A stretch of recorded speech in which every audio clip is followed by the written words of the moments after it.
I'm just pulling into the village of Colon in southwest Michigan, where James Gray and Jacob Hagan have turned their vacation home into a farm-to-table style restaurant called Fair & Hall. Let's check it out.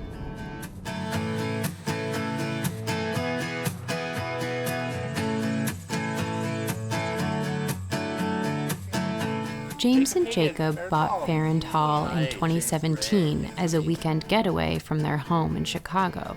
They moved in full-time in 2021, and since then, they've added 2 barns that serve as dining spaces for guests. It was a beautiful house, but it looked like it needed quite a bit of work, so... Well, because it did. It did, yeah.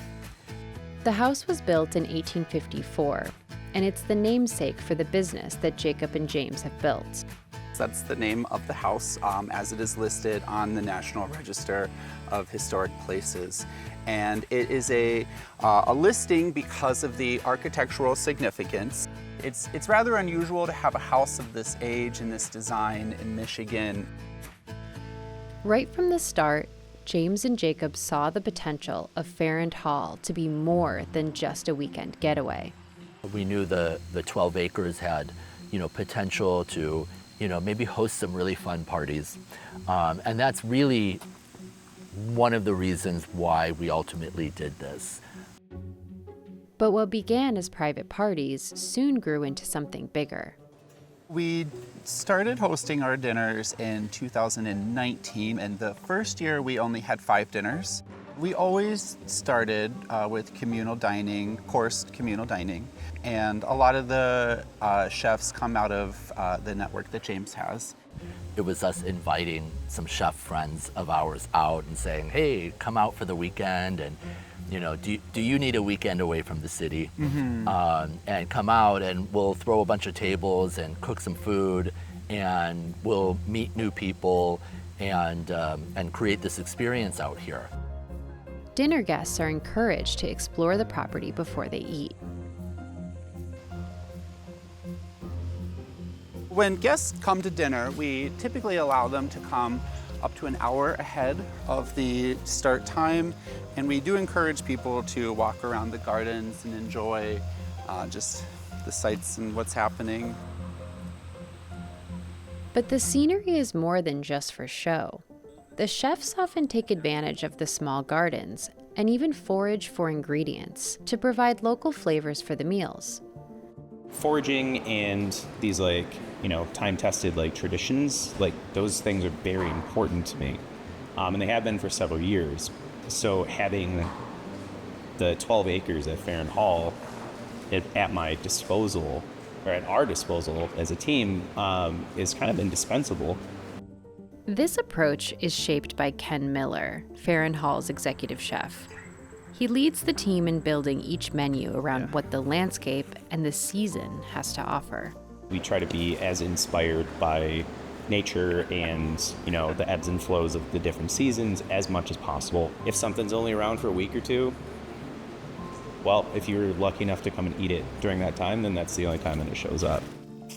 In fact, while taking me on a tour of the grounds, it was hard not to find ingredients right at our feet. We get wild garlic, sweet Sicily, wood sorrels, trout lilies. What's the wood Sicily? What's that? Wood sorrel? Oh. Right here. It tastes a little it has that same kind of tartness that rhubarb does, but it tastes a little bit like green apple. And I could just eat it? Mm-hmm.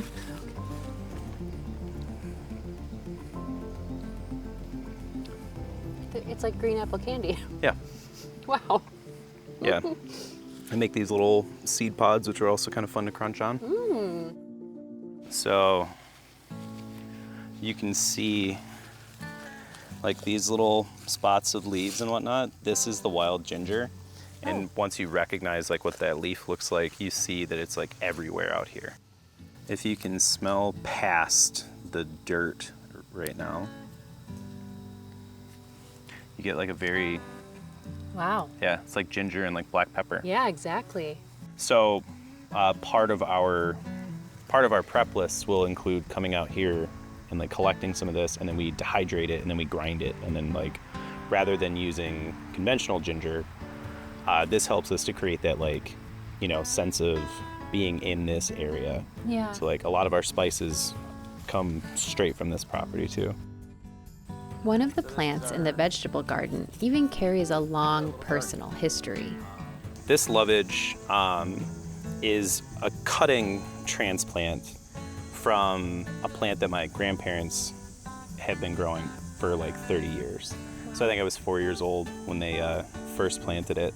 So it's this traveling singular lineage herb that I kind of can't live without at this point,